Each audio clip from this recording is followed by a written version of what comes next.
The dialogue-antilogue are paradigms for human relationship, and they can even be used maybe in some kind as a kind of a test, a mediation test. People could react to it. We learn from Hasidic sources that everyone has what they call a Yetzer Tov, Yetzer Ra, a good inclination and a bad one, and we're born with the idea that we're not born as saints, and we have to work on ourselves and refine ourselves. And this is really our job in this world. We're not angels, and God does not want us to be angels. He apparently gives us the free choice to choose, and ultimately choose the good. The other area, which is a more recent approach, has been my triptych series. Here you have 3 paintings and connected together, and I like the energy that manifests itself when you have the 3. It creates a very dynamic dimension, and there are various themes which come up. Many of them are even political, but in general, they also have this dimension of the mysterious, of the evocative, and people can relate to it in an open-ended way.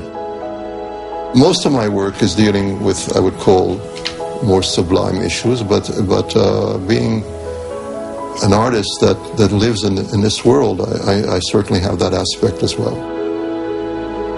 So this idea of evolving from chaos to a form, manifest form, and always this is, I think, very central to what I'm doing, and it emerges in this particular painting as well. As I call it, Eyes and Lies. And it has a kind of a ominous effect to it.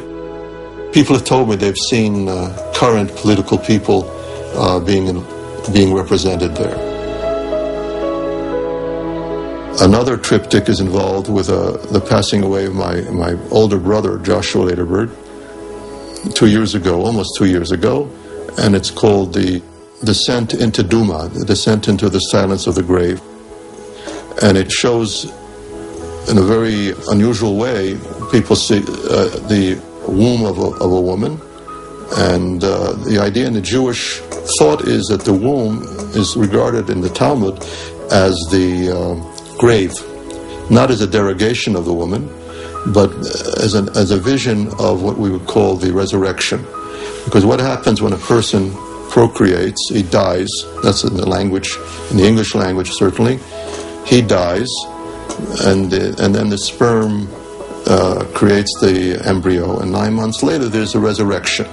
So from the death there is a resurrection.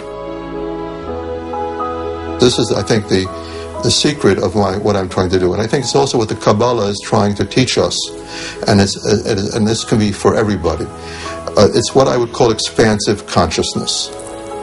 Now, much of art today, unfortunately, I would call it the opposite of that, constricted consciousness. It's a trick. You see it once, and then you get the idea, and then you can forget about it. Something just decoration. Because, as I said, I will create art that's a gestalt, that there's an interaction between the observer and what he sees. It's open-ended. It also, by seeing it, you experience also an expansive consciousness. And an expanding consciousness is what I think we're all trying to seek in our lives. And I think if an art can help us in this respect, and this is, I think, the basic idea of any kind of study. Why do we study mysticism? Why do we study all kinds of theories of psychology? Because we want to understand ourselves, and we want to get out of our box, get out of the ways we've thought up to now. And I believe in doing this, we're going to find God. Because as we learned from the creation story, God is a creator. He's the greatest creator of all. Because all artists, one way or the other, they repeat themselves. You'll get a certain style, and then he returns, and he does it again and again and again. Sometimes to a obnoxious way. But God is the only creator that doesn't repeat himself. Not one leaf, for instance, is exactly the same, even from the same tree and the same branch as a leaf next to it. So he's never repeating himself exactly, and is always creating and creating a fresh input into the world. We just have to open our eyes to be aware of this. And if I think my art can be in some way helping us to feel this expansive consciousness, then I think I've done my small job as an artist and bringing light to the world.